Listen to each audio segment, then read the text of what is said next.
नमस्कार, देश दुनिया की तमाम खबरों में आप सभी का स्वागत है। मैं हूं आपके साथ दीपिका जांगिड़। खबरों की शुरुआत करेंगे उससे पहले एक नजर हेडलाइंस की ओर। कोहली का बड़ा रिकॉर्ड तोड़ेंगे हिटमैन। रोहित के पास भारत के लिए सबसे ज्यादा T20 रन बनाने का मौका। चहल खेले तो रच देंगे इतिहास।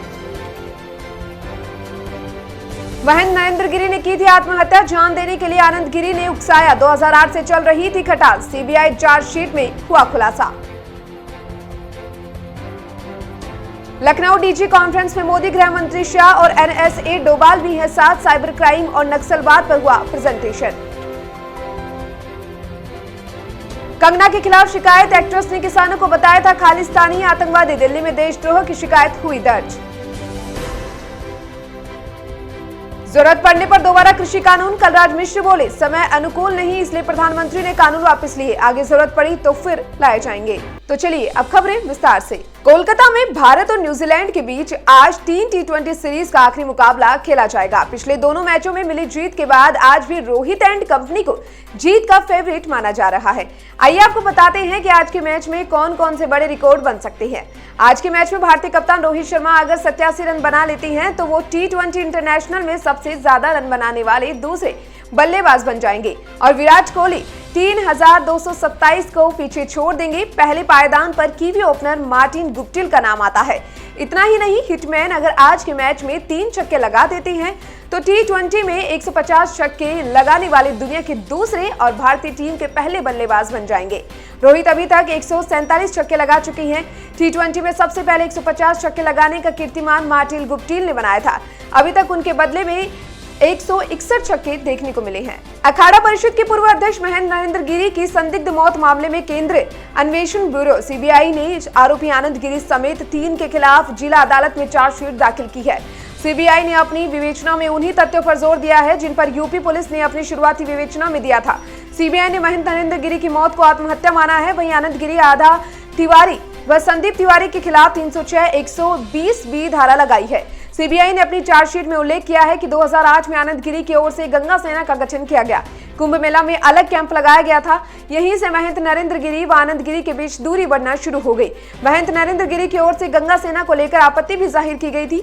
उनका कहना था कि आनंद गिरी ने मठ में रहते हुए अनुमति नहीं ली।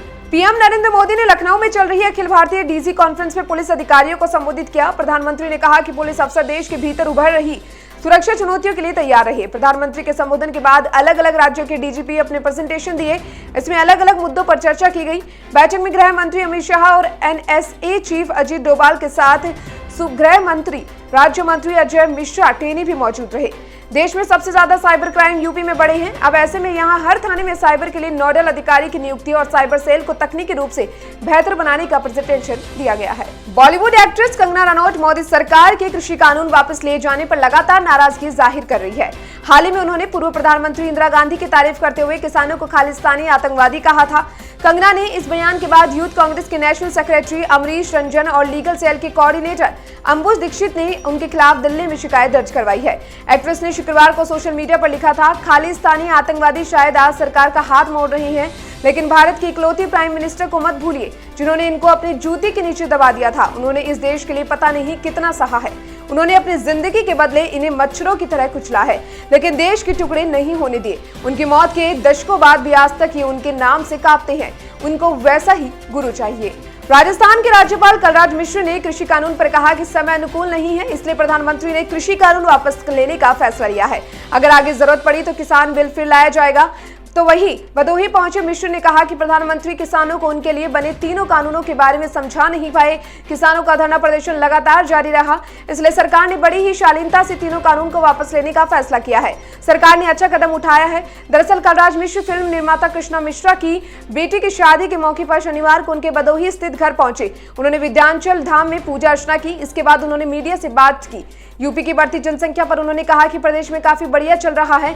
अनेक रंग संजोए हुए हैं जो किसी दूसरे प्रदेश में नहीं है। कलराज मिश्र ने कहा, मैं समझता हूं कि यूपी हर मोर्चे पर मजबूत और सामर्थ्यवान है।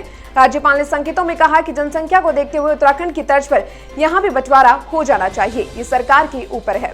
फिलहाल के लिए देश दुनिया की खबरों में इतना ही और तमाम खबरों में बने रहने के लिए आप देखते रहिए मरुद्र बुलेटिन। नमस्कार।